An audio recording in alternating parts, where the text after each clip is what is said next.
Aí vai naquele negócio do anticristo, Exato. aquela coisa que a Bíblia... Aí é o final dos tempos, É o né? final dos tempos, né? Então aí estaria, de certa forma, sendo implementado e cumprindo aquilo que está biblicamente definido. Aquela carruagem que levou Elias, dizem que Elias foi abduzido.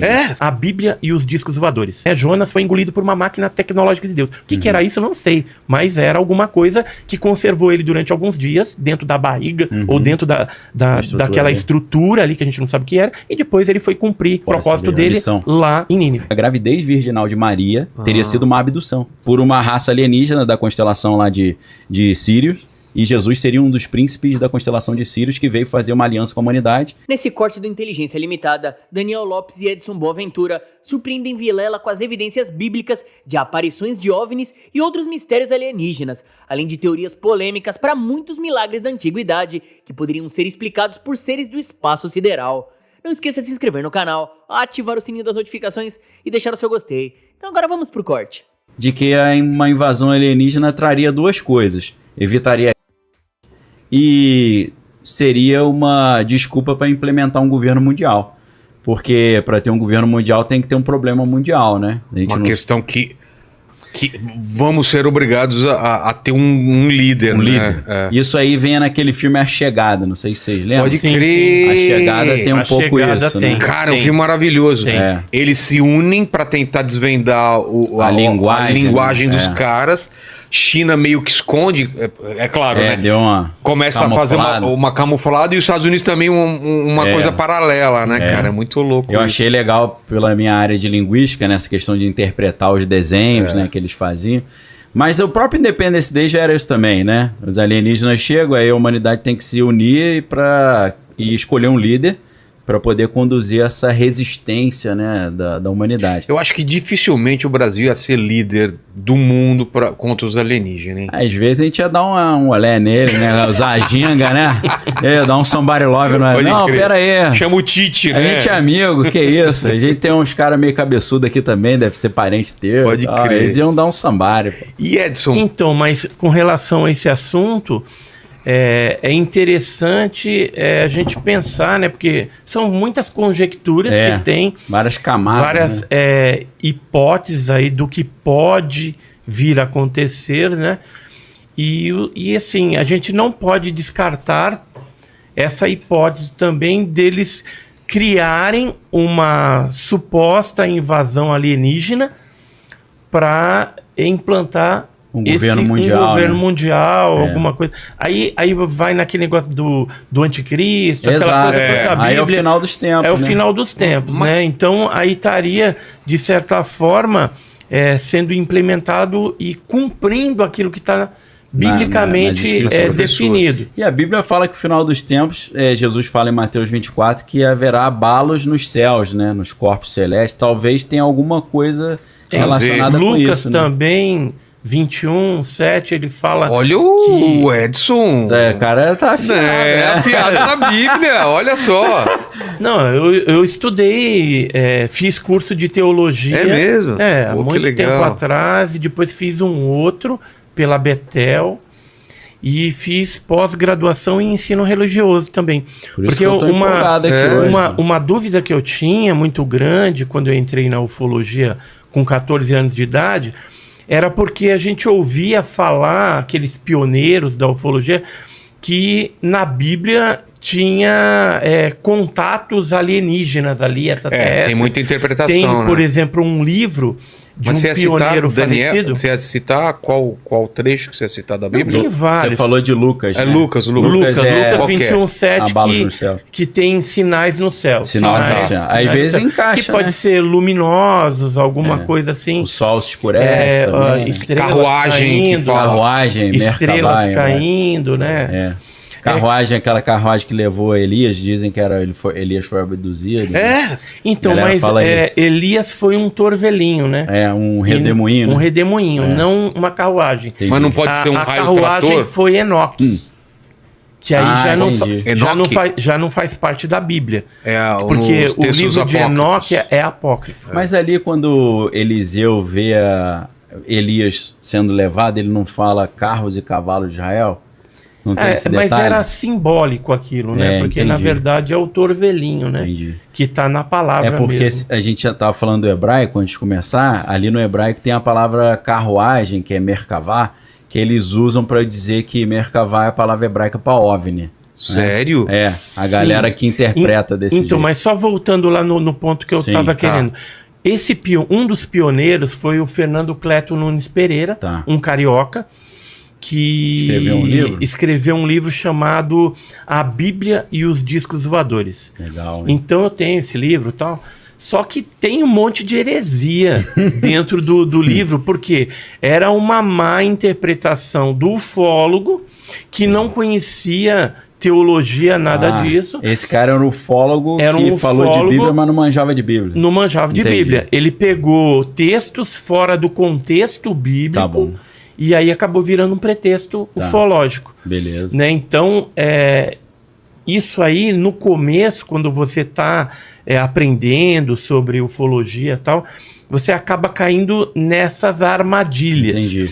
Quando eu fiz a teologia, eu queria aprofundar justamente para tirar a prova dos 9. Uhum. E aí a gente começou a ver, por exemplo, tem aquela questão lá do Ezequiel. Sim, das rodas. Das rodas e tal. Uhum. Só que você vai ver a vida do profeta Ezequiel, você vê que ele era um cara que tinha uns distúrbios ali. Né? Ele era esquizofrênico e a maioria das visões, veja, não é fato, ele não viu alguma coisa fisicamente, foi visão espiritual. Visão espiritual. Entendi. Não foi diferente, com olho físico, né? Não foi olho físico. Entendi, o olho da carne que o cara fala. Isso, então foi uma visão. Agora, aquilo pode ser algo espiritual lá, pode ser. Agora, tinha algum formato aparentemente tecnológico? Tinha. Por quê? Porque o Joseph F. Brumrich, que era um projetista da NASA, ele pegou o livro de Ezequiel, no capítulo 18 lá, a partir do versículo 1, leu a historinha e ele projetou uma nave em forma de pera invertida, com hastes, né? E desenhou algo e patenteou na NASA. Tanto é que tem livros a respeito disso tudo. E, curiosamente, em 1973, em Cocoyoc, no México, foi fotografado um OVNI, entre aspas, estilo, né? Naquele estilo. Ou, por exemplo, em Portugal, em 1990, tem um caso famoso lá, que foi também fotografado e foi visto objetos nessa configuração pera invertida com umas hastes embaixo. Mas tipo umas anteninhas, né? Ou uma base? O trem, né? O trem de aterrissagem. Entendi. Então, não estou falando aqui que a visão de Ezequiel é algo extraterrestre. A gente não tem evidência disso. Primeiro porque foi uma visão espiritual lá que ele teve.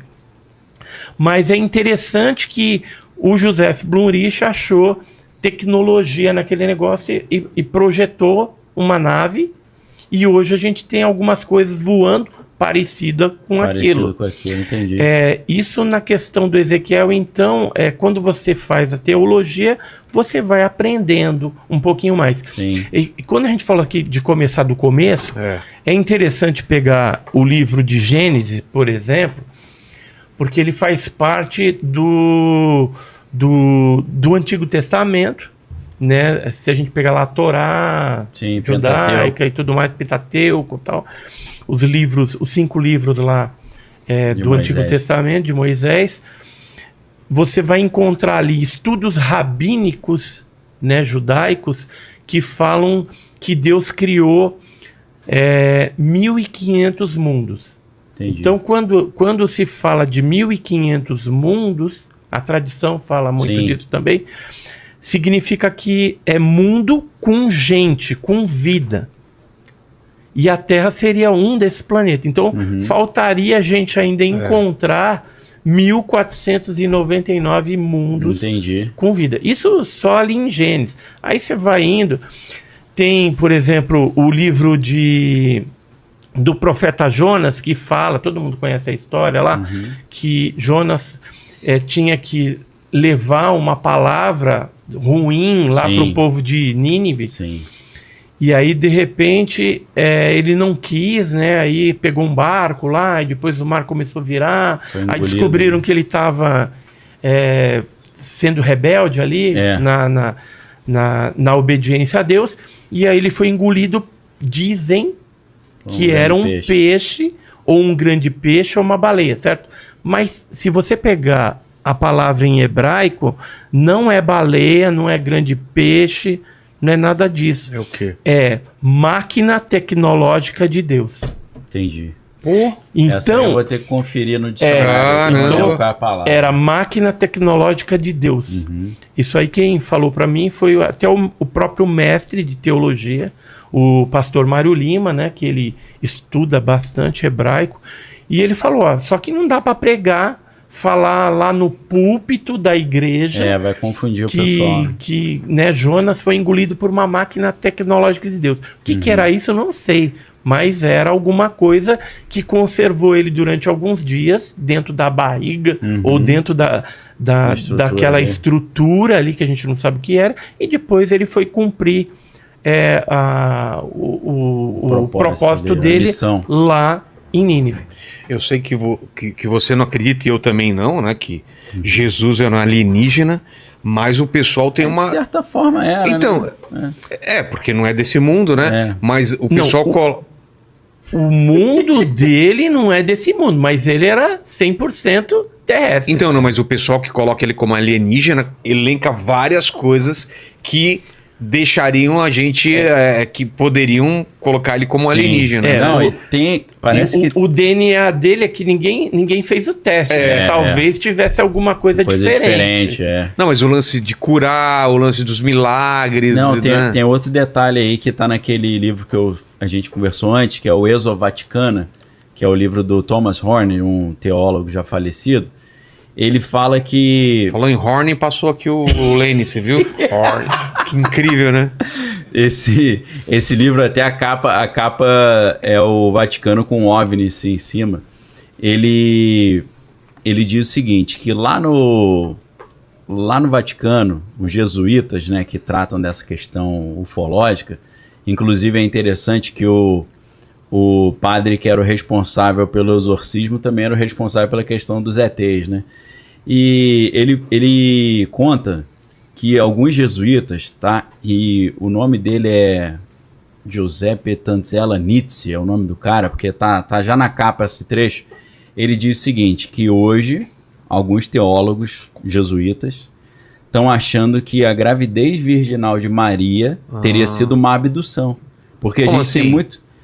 Maria ela foi levada abduzida e foi inseminada por uma raça alienígena da constelação lá de Sírios, e Jesus seria um dos príncipes da constelação de Sírios que veio fazer uma aliança com a humanidade para fazer essa aliança de sangue, igual sempre aconteceu entre as monarquias europeias. Isso vai em direção a muitos dos relatos ufológicos de abdução que mulheres voltam grávidas, né? Tem uma gravidez ali misteriosa, né? Eu não acredito que Jesus foi abduzido, mas o argumento que eles estão dando é esse. Sim, eu também não acredito. Que é parecido com uma abdução. Mas é especulativo, não tem nada como provar um negócio desse também, né? Sim. Eu fico lá que foi um mistério. Né, que não, você está falando nascimento virginal? Mas virginal, um mistério que a gente vai tentar com a nossa mente racional interpretar, né? E não vai alcançar. Deus esse tipo de coisa, Maria, né? Botou um espermatozoide. Mas a questão, por exemplo, de que mulheres estão sendo inseminadas... Isso é meio comum, os relatos, isso é comum. É comum, né? Então, de onde vem isso? De relatos... Relatos antigos já. Mas os ancestrais, né? Desde a década de 40, a gente tem aí alguns relatos de abduções de mulheres e homens que acabam tendo relação dentro da nave ou que tiram um material genético e depois reproduzem isso. Os casos de mulheres, assim, que a gente tem certeza que é experiência genética, realmente, com certeza, são casos em que a pessoa é levada, é inseminada por um ser lá, tripulante da nave, que a gente não tem como falar que é extraterrestre ou não, é o tripulante do OVNI, do objeto voador não identificado. Botaram numa mesa, né? Isso, coloca na mesa, fizeram alguma inseminação ali com alguma agulha e colocaram alguma coisa no óvulo, ou às vezes tem até a relação física mesmo, né? Entre a mulher e o ser, ou entre o homem e o ser feminino. Uma alienígena fêmea. Uma tripulante do OVNI. A eteia. E aí o que acontece? Vamos supor, as mulheres, quando elas voltam dessa abdução, elas começam a gestar. E uma gestação normal. 9 meses.